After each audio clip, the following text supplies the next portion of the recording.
السلام علیکم ورحمۃ اللہ وبرکاتہ۔ قرآن کی تفسیر کی کلاس ہے اور سبق نمبر 53 پر پہنچے ہوئے ہیں، سورہ النساء کی آیت نمبر 159 سے۔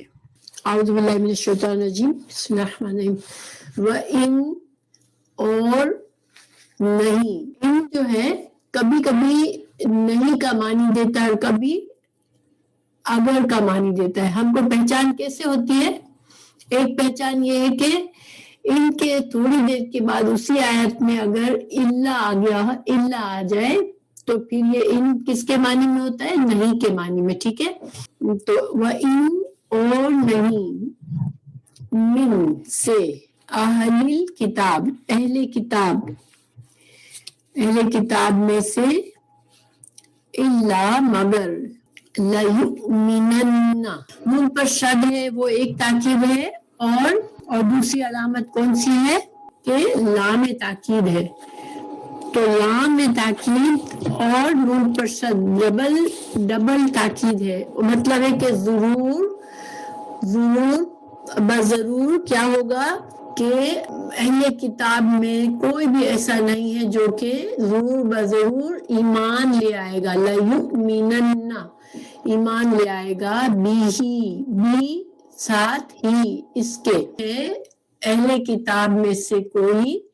مگر البتہ وہ ضرور ایمان لے آئے گا، بھی ساتھ اس کے،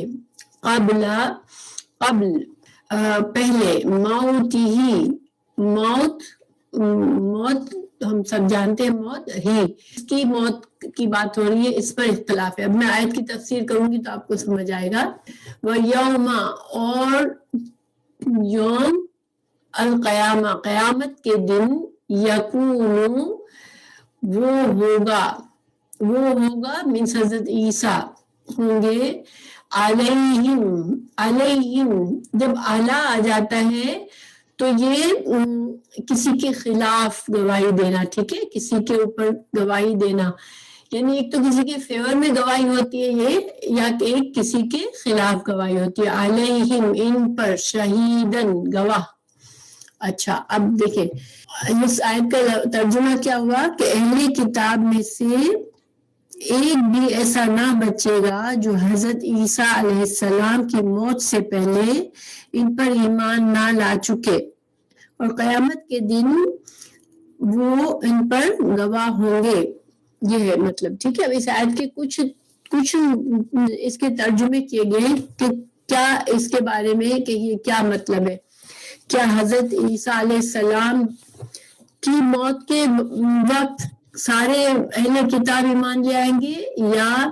ہر اہل کتاب اپنی موت کے وقت حضرت عیسیٰ پر ایمان لے آتا ہے، ٹھیک ہے، دونوں معنی اس کے ہو سکتے ہیں۔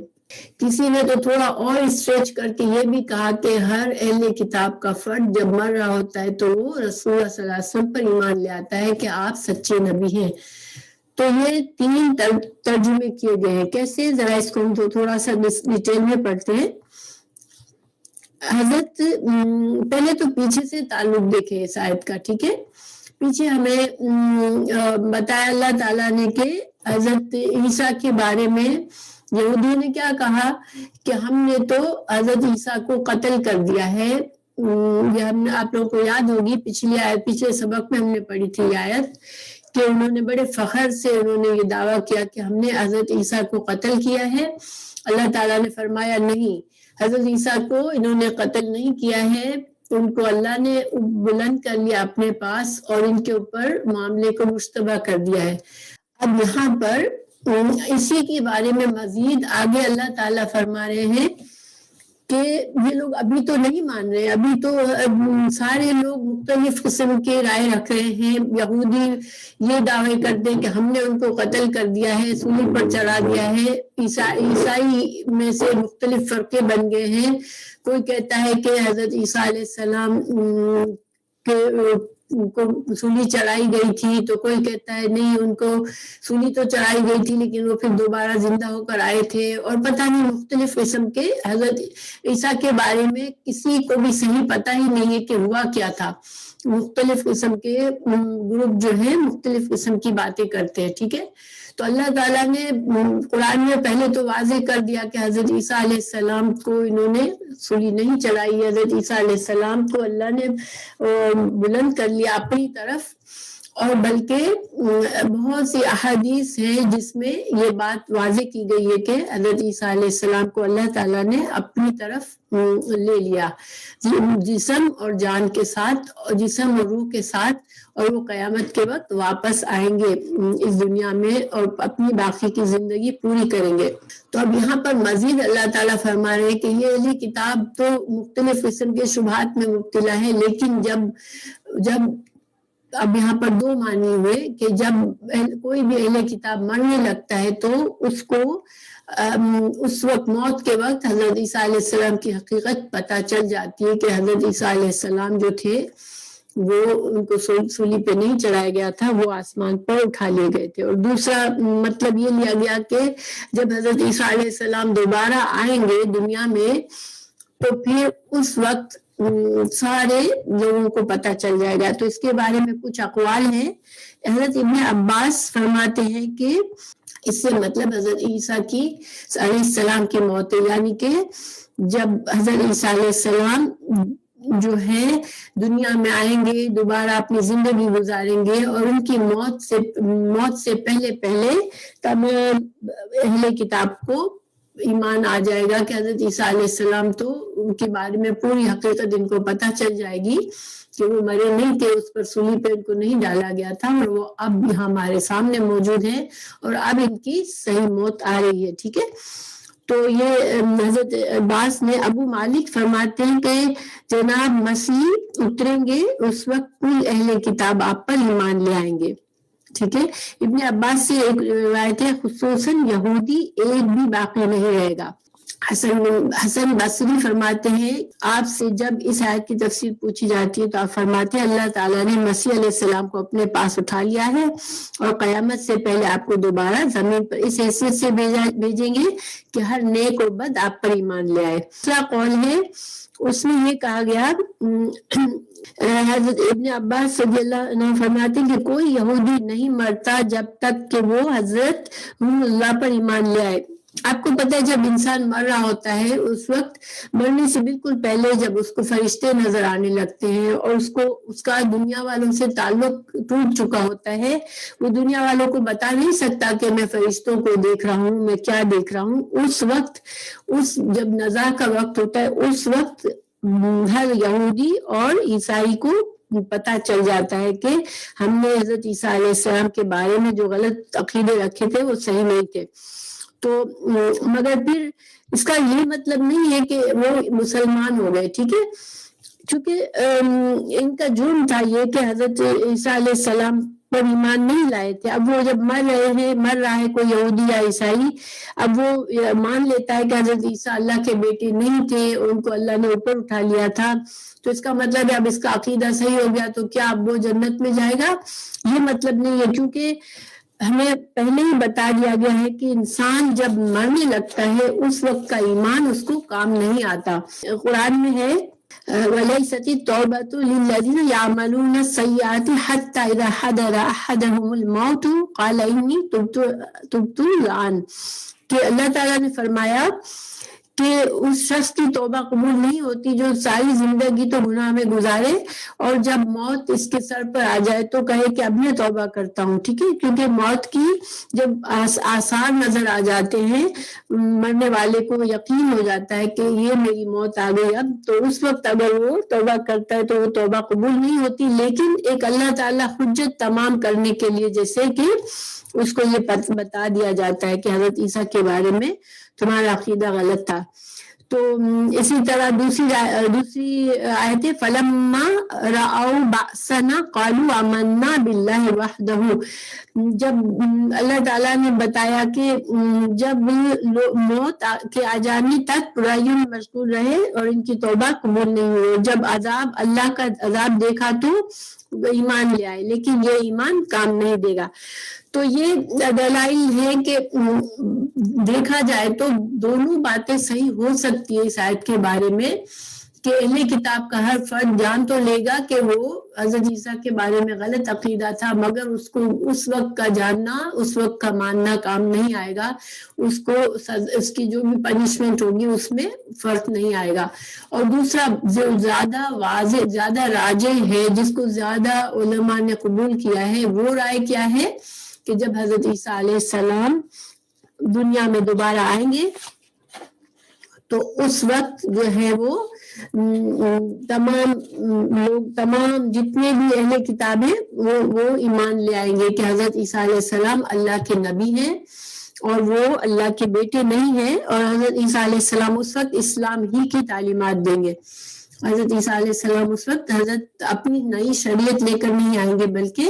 حضرت رسول اللہ صلی اللہ علیہ وسلم کے دین کا ہی تبلیغ کریں گے اور اسی کے اوپر لوگوں کو چلائیں گے اور خود بھی اسی پر فالو کریں گے۔ تو یہ صحیح قول ہے، اس پر زیادہ علماء نے اس بات کو مانا ہے۔ اب میں آپ کو حدیث بتاتی ہوں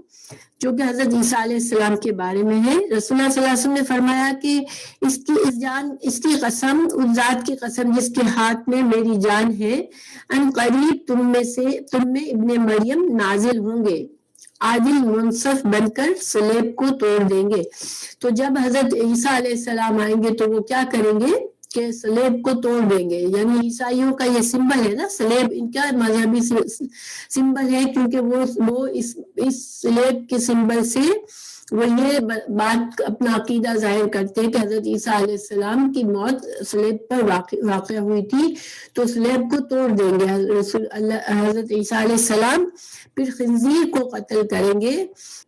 اور جزیہ ہٹا دیں گے۔ جزیہ آپ کو پتہ ہے کیا ہوتا ہے؟ یہ جزیہ ایک قسم کا ٹیکس ہے جو اللہ تعالیٰ نے مسلمان حکومت کو الاؤ کیا ہے کہ اگر تمہاری حکومت میں کوئی اپنے عیسائی بن کے رہ رہا ہے یا کوئی یہودی بن کے رہ رہا ہے تو پھر اس کو اس کی جان اور مال کی حفاظت جو ہے وہ کیسے ملے گی کہ وہ اس ٹیکس کو دے گا۔ مال اس قدر بڑھ جائے گا کہ اسے لینا کوئی منظور نہ کرے گا۔ اس وقت چونکہ لوگ اللہ کے صحیح دین پر سب آ جائیں گے تو امن و امان ہوگا اور اللہ تعالیٰ رزق میں فراوانی کریں گے، اس حد تک کہ کوئی بھی زکوٰۃ اور خیرات کا حقدار رہے گا ہی نہیں، سارے لوگ صاحب مال ہوں گے۔ تو پھر کسی کو آپ جا کے صدقہ دینا چاہیں گے تو وہ قبول نہیں کرے گا۔ اور ایک سجدہ کرنا، یہ کر لینا دنیا اور دنیا کی سب چیزوں سے محبوب تر ہوگا۔ دیکھیے جب ایک انسان کا ایمان پکا ہوتا ہے تو اس کا جو سجدہ جو ہوتا ہے وہ خالص اللہ سبحانہ تعالیٰ کے لیے ہوتا ہے، اور سجدے میں ایک مومن اللہ سے سب سے قریب ترین محسوس کرتا ہے، تو سجدہ کو محبوب ہوگا لوگوں کو۔ راوی حدیث ابو ہریرہ تھے اس کے راوی، تو انہوں نے فرمایا کہ یہ جو آیت ہے وَإِنَّ مِنْ أَهْلِ الْكِتَابِ إِلَّا لَيُؤْمِنُنَّ، یہ جو ہے اس کی تفسیر میں ہے، یعنی کہ حضرت عیسیٰ علیہ السلام کے آنے کی دلیل ہے اس حدیث میں کہ حضرت عیسیٰ علیہ السلام آئیں گے، تمام لوگ اس پر ایمان لے آئیں گے، اور اس کے بعد حضرت عیسیٰ علیہ السلام کی موت ہوگی۔ جب ظاہری بات ہے ہر عیسائی ایمان لے آئے گا تو پھر کوئی عیسائی نہیں بچے گا، اور ہر یہودی ایمان لے آئے گا، اور جو نہیں لائیں گے ان کو قتل کر دیا جائے گا۔ کیونکہ جب جزیہ ختم کریں گے اس کا یہ مطلب ہے کہ حضرت عیسیٰ علیہ السلام جو ہے وہ یہ اعلان کر دیں گے کہ کوئی یہودی نہیں، کوئی عیسائی نہیں، جس کو رہنا ہے مسلمان بن کے رہنا ہے، ورنہ ہم ان سے قتال کریں گے۔ تو پھر یا تو وہ مسلمانوں کے ہاتھوں مارے جائیں گے جو اسلام کو قبول نہیں کریں گے، اور جو اسلام قبول کر لیں گے وہ پھر مسلمان ہو جائیں گے۔ تو یہ مطلب ہے اس کا۔ پھر آخر ٹکڑا ہے اس آیت کا کہ وَيَوْمَ الْقِيَامَةِ يَكُونُ عَلَيْهِمْ شَهِيدًا، کہ قیامت کے دن حضرت عیسیٰ علیہ السلام گواہی دیں گے۔ تو یہ کس کی گواہی دیں گے؟ اس کے بارے میں دو قول ہیں۔ ایک تو یہ کہ جب حضرت عیسیٰ علیہ السلام پہلے دنیا میں آئے تھے تو وہ اس وقت کی گواہی دیں گے کہ انہوں نے اللہ کا پیغام پہنچا دیا تھا ان کو، اور خود کو اپنا اللہ کا بندہ ظاہر کیا تھا، اور دوسری رائے یہ ہے کہ اس وقت بھی اور جب وہ دوبارہ مر کر دوبارہ آسمان سے اتریں گے اس وقت بھی وہ گواہی دیں گے کہ میں نے لوگوں کو اللہ کا دین پہنچایا تھا۔ سورہ مائدہ کی آیت ہے 116 اور 117 آیت، میں اس کا ترجمہ پڑھ دیتی ہوں، ٹھیک ہے؟ اور وہ وقت بھی قابل ذکر ہے جب اللہ نے کہا اے عیسیٰ ابن مریم کیا تم نے لوگوں سے کہا تھا کہ مجھے اور میری ماں کو اللہ کے سوا معبود بنا لو، تو انہوں نے کہا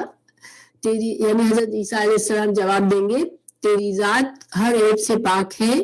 میرے لیے ہرگز مناسب نہیں ہے کہ میں وہ بات کہوں جو میرا حق نہیں ہے، اگر یہ بات میں نے کہی ہوتی تو تجھے اس کی خبر ہوتی،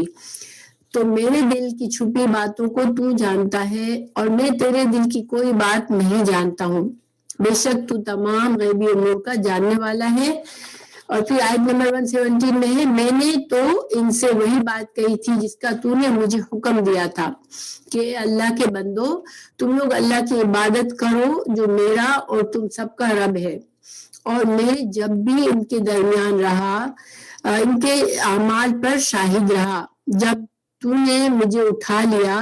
تو اس کے بعد تو ہی ان کے اعمال سے باخبر ہے اور تو ہر چیز کا نگہبان ہے۔ یہ آیت نمبر 117 ہے۔ تو یہ گواہی کی جو حضرت عیسیٰ علیہ السلام گواہی دیں گے اس کے بارے میں تفصیل اس آیت میں موجود ہے، سورہ مائدہ کی آیت نمبر 116 اور 117 میں۔ تو انشاءاللہ یہ آیت ہماری پوری ہوئی۔ اب ہم اگلی آیت پر چلتے ہیں۔ فَبِظُلْمٍ، بس بِظُلْمٍ، با جو یہاں پر ہے یہ سبب کا باب ہے، سبب کے معنی میں، با ساتھ کے معنی میں نہیں ہے، ٹھیک ہے؟ ان کے ظلم کی وجہ سے۔ اب ظلمٍ، فَبِظُلْمٍ، تو یہ یہاں پر تنوین جو ہے یہ علماء نے یہ کہا کہ یہ تنوین جو ہے یہ نکرہ کی نہیں ہے کہ ان کے کسی بھی کوئی بھی ظلم کی وجہ سے، ٹھیک ہے؟ یہ تنوین تعظیم کی ہے، یہ ایک طریقہ ہے عربی زبان کا کہ کبھی کبھی تعظیم کسی لفظ کسی اسم میں بڑائی کا میننگ دینا ہوتا ہے کہ بہت بڑا ظلم، ٹھیک ہے؟ تو تنوین ڈال دی جاتی ہے۔ تو یہاں پر تنوین سے مطلب ہے ان کے یہ بڑے بڑے کبائر ظلم جو تھے جس میں انہوں نے شرک کیا، انبیاء کو قتل کیا، لوگوں کو ایمان سے روکا، ان سب بڑے بڑے گناہوں کی وجہ سے، ٹھیک ہے؟ تو یہ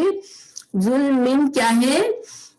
تنوین سے بہت بڑے جرائم مطلب ہے، ٹھیک ہے؟ کیونکہ ظلم جو ہوتا ہے وہ تو چھوٹا سا گناہ بھی ظلم ہوتا ہے، ٹھیک ہے؟ کوئی انسان چھوٹی سی بات بھی اللہ کی مرضی کے خلاف کرتا ہے تو وہ کیا ہے؟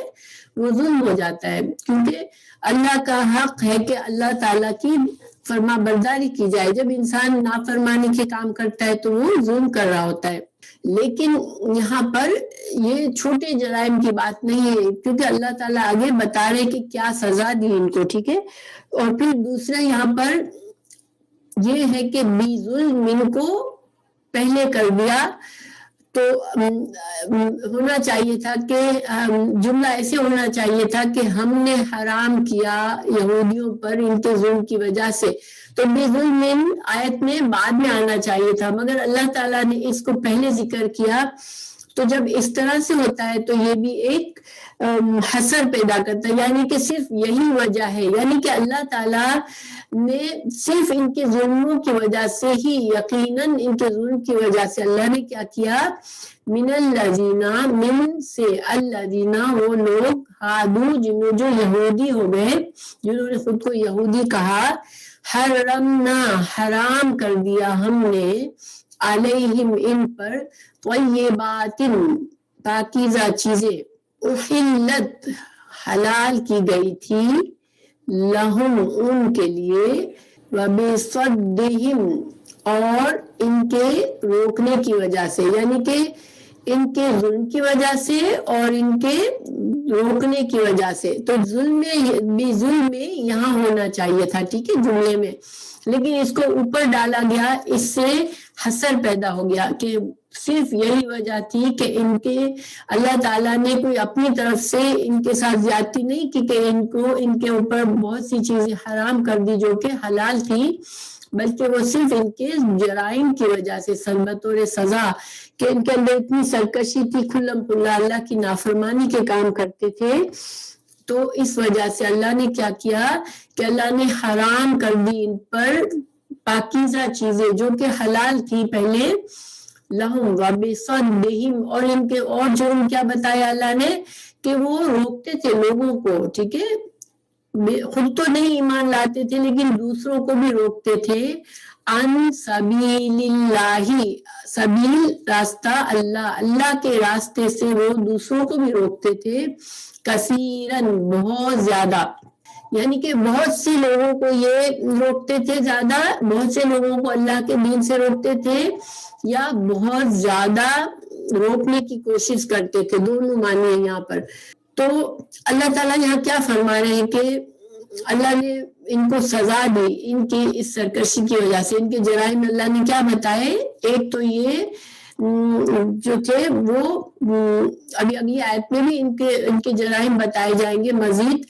تو ان کے جو بہت بڑے بڑے گناہ تھے، انبیاء کو قتل کرتے تھے، ان کا انکار کرتے تھے،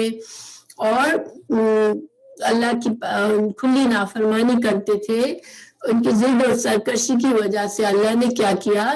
کہ ان پر جو تورات، اب اس کے جو بھی 3 معنی ہے، ٹھیک ہے، ایک تو یہ کہ جب تورات نازل ہونے سے پہلے، جب موسیٰ علیہ السلام، آپ کو پتا ہے کہ موسیٰ علیہ السلام پر تورات نازل ہوئی، لیکن بنی اسرائیل کی جو ہسٹری تھی وہ حضرت یعقوب علیہ السلام سے آ رہی تھی نا، اس لیے کہ یعقوب علیہ السلام کی اولاد کو بنی اسرائیل کہا، تو حضرت یعقوب علیہ السلام کے زمانے میں جو حلال چیزیں تھی بہت سی، مثال کے طور پر جو جانور کی چربی ہوتی ہے جیسے گائے اور بکری وغیرہ جو ہم کھاتے ہیں، تو ہم کو یہ کوئی پابندی نہیں ہے کہ اس کا گوشت کھاؤ اور چربی مت کھاؤ، ٹھیک ہے، اگر ایک جانور حلال ہے تو ہم کو پورا حلال ہے، ہم اس کا کوئی حصہ بھی کھا لیں، مگر یہودیوں کو اللہ نے سزا کے طور پر یہ کہا کہ بکری اور گائے تو تم کو حلال ہے، مگر ان کے جو چربی ہے وہ حلال نہیں ہے تم کو، انلیس کہ جو چربی گوشت میں اتنی ذرا گھلی ہوئی ہو کہ جس کو تم الگ نہیں کر سکتے ہو، یا ہڈی کے اندر اتنی چپکی ہوئی ہو جس کو تم الگ نہیں کر سکتے، ورنہ ان کی چربی، جیسے ہم لوگ تو چربی کو بھی نکال کے کھا سکتے ہیں نا گائے اور بکری کی، لیکن اور ان پر بھی حلال تھی پہلے، لیکن اللہ نے حرام کر دی۔ اب یہ اس کی ہمیں کہاں سے پتا چلتا ہے، تو یہ تو ایک طریقہ ہے، ٹھیک ہے، ان کے اوپر جو سزا کے طور پر حلال چیزیں حرام ہوئی، اللہ تعالیٰ نے اس کی وضاحت کہاں فرمائی ہے، سورہ انعام آیت 46 میں اللہ تعالیٰ نے کیا فرمایا کہ یہودیوں پر ہم نے تمام ناخن والے جانور حرام کر دیے تھے، اور گائے اور بکری میں سے ان دونوں کی چربی ان پر حرام کر دی تھی، مگر وہ چربی جو کہ ان کی جانوروں کی پشت پر یا انتڑیوں میں لگی ہوئی ہو یا جو ہڈی میں ملی ہوئی ہو، تو اس کے علاوہ باقی چربی ان پر حرام تھی، اور ان کی اس کا سبب کیا تھا، اللہ تعالیٰ فرما رہے ہیں ان کی شرارت کے سبب ہم نے ان کو یہ سزا دی تھی، اور یقیناً ہم سچے ہیں۔ یہ ترجمہ ہے سورہ انعام کی آیت 146 کا۔ تو گویا یہ دلیل ہے کہ اللہ سبحانہ تعالیٰ نے ان پر خود سے بھی تورات میں کچھ بہت ہی مشکل احکامات ڈال دیے، اور یہ کیوں ڈالے تھے، کیونکہ ان کے جو بڑے بڑے جرائم تھے کہ حضرت موسیٰ علیہ السلام جب ان کو لے کر نکلے تو انہوں نے کہا ہم کو بھی بت بنا دو کہ ہم اس کی پوجا کریں، پھر انہوں نے بچڑا بنا لیا، پھر انہوں نے کہا ہم اللہ پر ایمان نہیں لائیں گے جب تک ہم اللہ کو دیکھ نہ لیں، تو ان ساری باتوں کی وجہ سے اللہ نے جب ان کو تورات میں احکامات دیے تو ان کو مشکل احکامات دیے۔ اچھا، دوسری اس کی طریقہ کیا تھا حرام کا، کہ ان کے جو علماء تھے، ان کے احبار اور رہبان تھے، وہ اللہ کے حلال چیزوں کو ان کو حرام کر کے بتاتے تھے، یعنی غلط فتوے دیتے تھے، وہ اللہ کی پاکیزہ چیزوں کو بھی ان کے اوپر حرام کر دیتے اپنے فتووں سے۔ تو اور یہ لوگ چونکہ اپنے خود تو دین کا علم سیکھتے نہیں تھے، تو پھر وہ اپنے جو احبار ہوتے تھے، رہبان ہوتے تھے، ان کی بات پر آنکھیں بند کر کے یقین کرتے تھے اور اللہ کی پاکیزہ حلال چیزوں کو حرام سمجھ کے چھوڑ دیتے تھے. تو یہ ایک طرح سے اللہ کی طرف سے سزا تھی ان پر کہ یہ ان کے علماء ان کے ساتھ ایسا کر رہے تھے اور وہ اس پر آنکھیں بند کر کے چل رہے تھے، کیونکہ ان کو چاہیے تھا کہ وہ خود تورات سے علم حاصل کرتے اور دین کو سمجھتے پھر عمل کرتے. تو دوسرے طریقہ ان پر کیا ہو گیا کہ جو چیزیں پاکیزہ تھی، حلال تھی، ان پر وہ انہوں نے اپنے اوپر خود حرام کر لی اپنے علماء کی بات مان کر. ٹھیک ہے. اور تیسرا جو تھا وجہ بتائی گئی کہ یہ حضرت شاہ ولی اللہ نے اس کی تفسیر کی ہے کہ یہ جو طیبات لفظ ہے، اس کا مطلب ہے طیبات سے مطلب جو انعامات اللہ نے ان کو دیے تھے، جیسے کہ ان کو بادشاہت دی تھی، ان کو بہت سے انبیاء کے ذریعے ان کو نصرت، فتح اور نصرت دی تھی، بڑی عزت دی تھی. اللہ تعالیٰ نے وہ چھین کر ان کو ان پر ذلت طاری کر دی، کیونکہ سورہ بقرہ کی آیت نمبر 61 میں ہے وَضُرِبَتْ عَلَيْهِمُ الذِّلَّةُ وَالْمَسْكَنَةُ، کہ وہ اللہ کے غضب کے ساتھ لوٹے اور ان پر اللہ کی ذلت اور اللہ کی جیسے ذلت اور مسکنت آ گئی، کیونکہ انہوں نے یہ سارے جرائم کیے. تو اب خلاصہ کیا ہے اس آیت کا کہ اللہ تعالیٰ یہاں فرما رہے ہیں کہ ان کے ظلم کی وجہ سے، ان کے جرائم کی وجہ سے اللہ نے ان پاکیزہ چیزیں ان کو بطور سزا حرام کر دی تھی. اور اس کے حرام ہونے کے 3 ذریعے تھے. ایک تو خود اللہ تعالیٰ نے تورات میں ہی سختی کر دی، دوسرے جہاں اللہ نے سختی نہیں کی تھی وہاں ان کے علماء نے اپنی غلط فتوے دے کر جاہل عوام کو گمراہ کیا اور انہوں نے حلال چیزیں چھوڑ دی، اللہ کی حلال چیزوں کو چھوڑ دیا. اور تیسرا یہ کہ ان کے اوپر ان کی جو عزت اور ان کی شریف حاصل تھی، اللہ کی طرف سے جو ان کو عزت حاصل تھی، اکرام حاصل تھا، ان کو بادشاہت حاصل تھی، ان کو حکومت حاصل تھی، بڑے بڑے انبیاء ان میں آئے، تو یہ ساری اچھی چیزیں ان سے چھن گئی، یہ بات ان سے چھن گئی اور ان پر ذلت اور مسکنت آ گئی. تو 3 طرح سے ان کو سزا دیا گیا. آپ دیکھیں اب ان کے مقابلے میں مسلمانوں کو آج دیکھتے ہیں کہ آپ کو پتہ ہے کتنے مسلمان ہیں جو اللہ کی حلال چیزوں کو حرام سمجھتے ہیں اور وہ صحیح طرح سے قرآن اور حدیث کا علم نہیں پڑھتے اور وہ سمجھ لیتے ہیں کہ یہ چیزیں حرام ہے. تو یہ بھی نقصان ہوتا ہے انسان کا، دین کا نقصان ہوتا ہے، دین مشکل ہو جاتا ہے انسان کے لیے اگر وہ خود صحیح علم نہیں حاصل کرتا. اللہ نے ہماری شریعت کو بہت آسان بنایا ہے، لیکن ہم اپنے جہالت کی وجہ سے اور ہم اپنے آنکھیں بند کر کے اندھی تقلید کی وجہ سے ہم اپنے لیے مشکلات کر دیتے ہیں بعض اوقات. تو اللہ تعالیٰ امت مسلمہ کو محفوظ رکھے اس سے. لیکن یہاں پر اللہ تعالیٰ نے یہودیوں کی ہمیں مثال بتائی اور یہ بھی ہمیں پتہ چلا اس سے بھی کہ جب انسان نافرمانی کی زندگی کرتا ہے تو اللہ تعالیٰ اس کی زندگی کو مشکل بنا دیتے ہیں. ٹھیک ہے. انسان نافرمانی کیوں کرتا ہے کہ میں اپنی منمانی کی زندگی گزاروں، اپنے مرضی سے رہوں، تو اس لیے وہ اللہ کے احکامات نہیں مانتا. لیکن اللہ تعالیٰ تو قادر مطلق ہے. اس کا ایک جگہ قرآن میں ہے کہ اللہ ان کے لیے زندگی بھی مشکل کر دیتا ہے. مجھے ابھی ریفرنس میں لکھنا بھول گئی ہوں، لیکن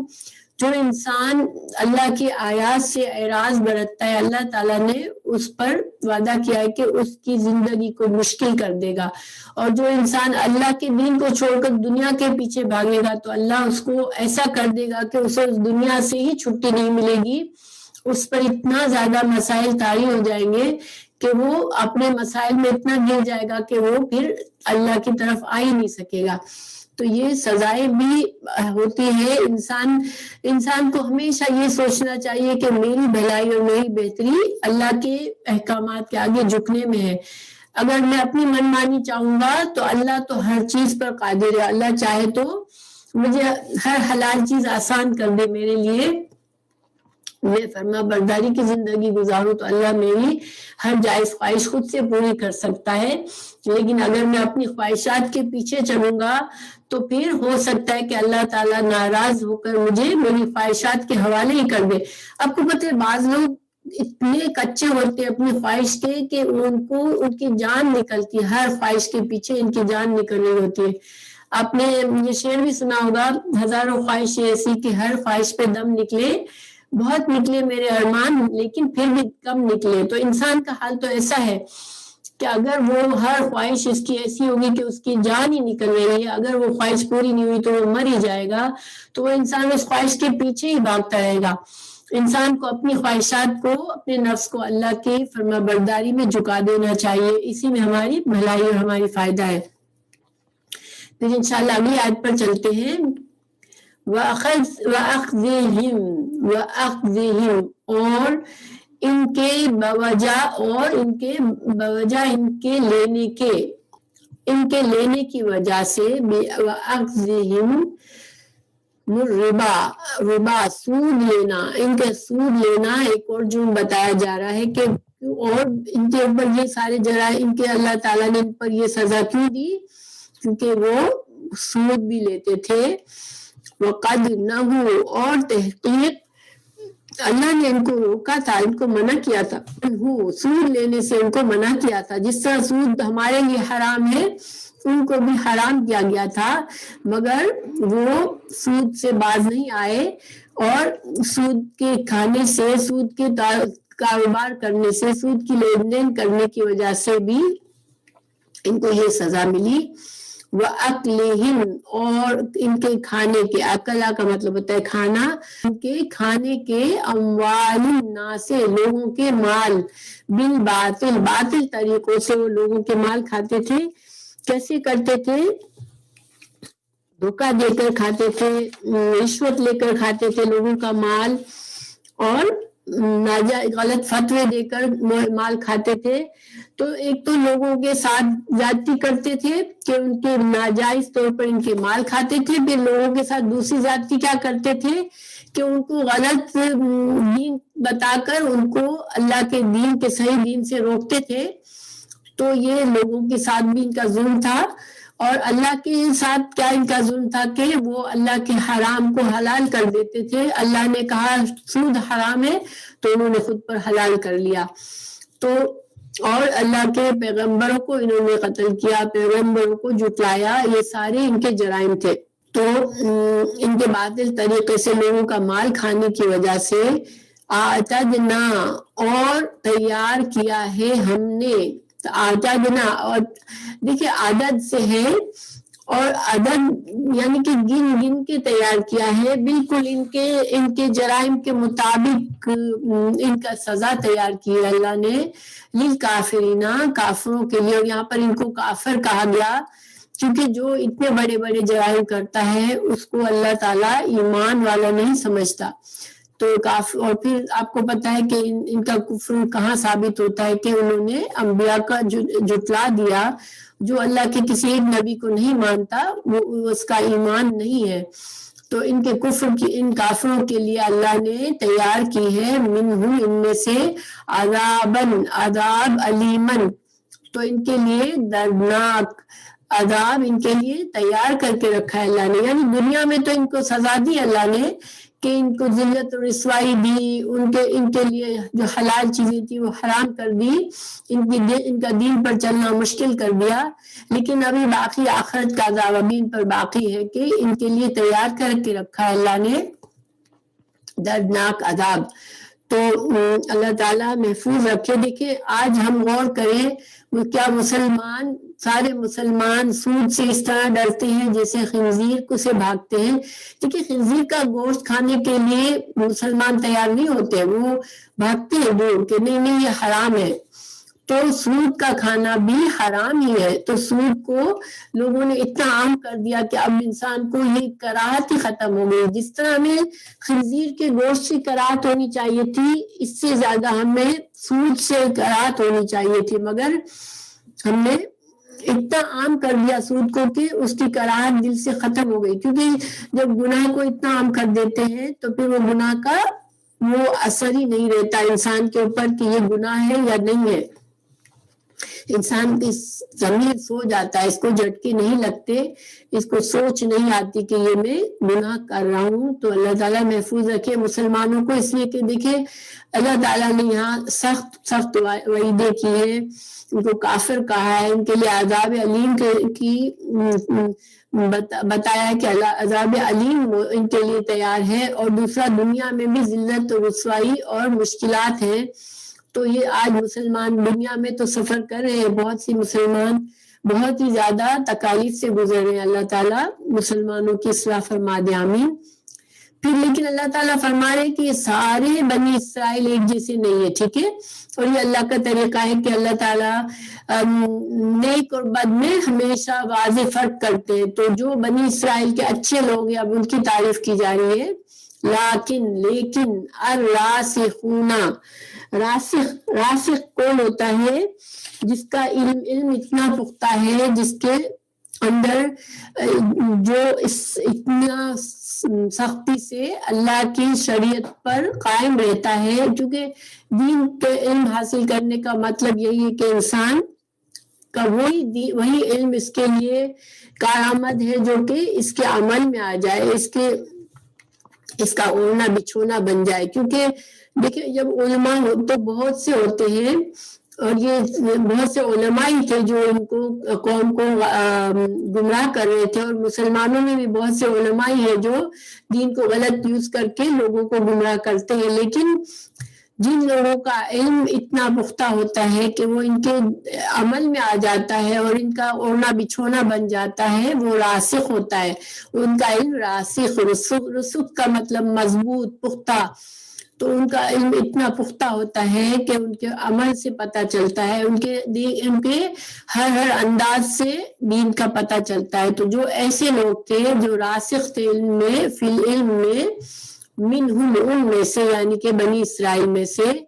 والمؤمنون اور ایمان لانے والے، تو ان کے جو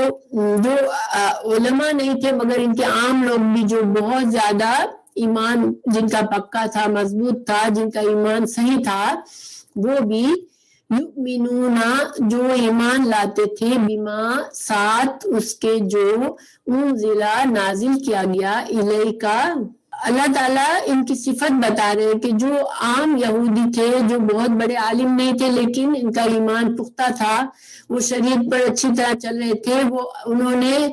جو تورات کے احکامات تھے ان کو بھی مانا، اور وما انزل من قبل کا، اور انہوں نے جو آپ صلی اللہ علیہ وسلم پر اتارا گیا اس پر بھی ایمان لائے، والمقیمین اور قائم کرنے والے تھے میں الصلاۃ، نماز کو، اور نماز قائم کرنے والے تھے، والمؤتون اور جو دینے والے تھے، الزکوٰۃ، زکوٰۃ دینے والے تھے، والمؤمنون اور جو ایمان لانے والے ہیں، باللہ اللہ پر، والیوم الآخر اور آخرت پر ایمان لانے والے ہیں، اولئک وہی لوگ ہیں، سنؤتیہم، س کا مطلب کیا ہوتا ہے؟ س کا مطلب ہوتا ہے ان قریب، ان قریب ہم دیں گے ان کو، اجرن، اجر ہوتا ہے بدلہ، احسان کا بدلہ، اچھے کام کا بدلہ، عظیماً بہت بڑا۔ اور اس کا ترجمہ کیا ہوا اس آیت کا؟ اللہ تعالیٰ فرما رہے ہیں کہ لیکن ان میں سے جو کامل اور مضبوط علم والے ہیں اور ایمان والے ہیں، جو اس پر ایمان لاتے ہیں جو آپ صلی اللہ علیہ وسلم کی طرف اتارا گیا اور جو آپ سے پہلے اتارا گیا، اور نمازوں کو قائم رکھنے والے ہیں، زکوٰۃ کو ادا کرنے والے ہیں، اللہ پر اور قیامت کے دن پر ایمان رکھنے والے ہیں، یہ ہیں جنہیں ہم بہت بڑے اجر عطا کریں گے۔ یہ ترجمہ ہے۔ اب اس کو ذرا ہم غور و فکر کرتے ہیں اس آیت پر۔ دیکھیں راسخون کا تو میں نے بتا دیا کہ راسخون وہ علماء تھے جو کہ بنی اسرائیل کے، جو کہ جن کا علم پکا تھا، پختہ تھا، وہ لوگ شریعت پر بالکل اچھی طرح سے کاربند تھے اور لوگوں کو بھی سکھاتے تھے۔ تو جب رسول اللہ صلی اللہ علیہ وسلم آئے تو انہوں نے آپ صلی اللہ علیہ وسلم پر بھی ایمان لے آئے۔ پھر کچھ ایسے یہود تھے، جو ایسے اہل کتاب تھے جو خود علماء نہیں تھے مگر وہ پھر بھی اچھے لوگ تھے، اچھے دل والے تھے، اور وہ اپنی شریعت کو بھی اپنی پوری کوشش سے اچھی طرح چل رہے تھے، جو اچھی طرح ایمان لانے والے تھے، اور اب صلی اللہ علیہ وسلم پر بھی ایمان لائے، اور اپنے سے پہلے پر بھی تورات پر بھی ان کا ایمان تھا اور ان پر عمل کرتے تھے، تو پھر وہ لوگ، ٹھیک ہے۔ اور اس کے علاوہ یہاں پر یہ نقطہ، یہاں پر ایک اہم نقطہ ہے۔ دیکھیں میں نے بتایا کہ جب واو آتا ہے تو پہلے والے پر جو عمل ہو رہا ہوتا ہے وہ اس پر ہوتا ہے، ٹھیک ہے۔ اب یہاں پر دیکھو یؤمنون ہے، ٹھیک ہے، اور یہاں پر مقیمینا ہے، تو یہاں پر اصل میں ہونا چاہیے تھا مقیمونا۔ کیونکہ جملہ کچھ یوں تھا کہ ایمان لانے والے آپ پر جو نازل ہوا اس پر، اور جو آپ سے پہلے نازل ہوا اس پر، اور وہ قائم کرتے ہیں نماز، ٹھیک ہے۔ تو یہ یقیمون الصلاۃ ہونا چاہیے تھا، ٹھیک ہے۔ تو ترجمہ کیا ہوتا کہ وہ لوگ جو ایمان لانے والے تھے آپ پر جو نازل ہوا اس پر، جو آپ سے پہلے جو نازل ہوا اس پر، اور وہ صلاۃ نماز قائم کرنے والے تھے، زکوٰۃ دینے والے تھے، ٹھیک ہے۔ لیکن یہاں پر ایک عجیب بات کر دی اللہ تعالیٰ نے، قرآن میں مقیمونا کی جگہ مقیمینا کر دیا۔ اب دیکھیں آپ کو پتہ ہے کہ جب ایک چیز قاعدے کے بالکل خلاف آئے گی تو انسان چونک جائے گا کہ ارے یہ مقیمینا کیسے بن گیا ہے نا، تو انسان اس پر غور و فکر کرے گا کہ یہ کیوں ہو گیا ایسا۔ تو علماء نے اس پر غور و فکر کیا، تو علماء کیا کہتے ہیں کہ یہ ایک عربی کا طریقہ ہے جس کے ذریعے ایک تعظیم، ایک اس کی اہمیت بتائی گئی، اس کو خاص کر دیا گیا کہ خاص طور سے نماز قائم کرنے والے، ٹھیک ہے۔ اب خاص طور سے نماز قائم کرنے والے، یعنی کہ یہاں پر دو فائدے حاصل ہو گئے، مقیمینا لکھنے سے دو فائدے ہوئے۔ ایک تو یہ کہ ان کی تعریف کی گئی کہ یہ لوگ ایسے ہیں جو کہ اپنی شریعت میں بھی نماز قائم کرتے تھے، اب رسول اللہ صلی اللہ علیہ وسلم کی شریعت میں بھی نماز قائم کر رہے ہیں، ٹھیک ہے۔ تو ان کی تعریف ہوئی۔ دوسرا فائدہ یہ ہوا کہ خاص کر نماز کی اس میں اہمیت پتہ چلا کہ دین میں نماز کی بڑی حیثیت ہے، یعنی نماز قائم کرنا اور جو نماز کا اہتمام کرنے والا ہے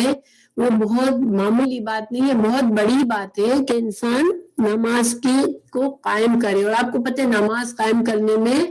نماز کو باقاعدہ اپنے وقت کے ساتھ پڑھنا، اس کی شرائط کے ساتھ پڑھنا، خشوع و خضوع کے ساتھ پڑھنا، اور باوضو ہو کے پڑھنا، یعنی کہ تمام شرائط کو اور ہمیشگی کے ساتھ پڑھنا،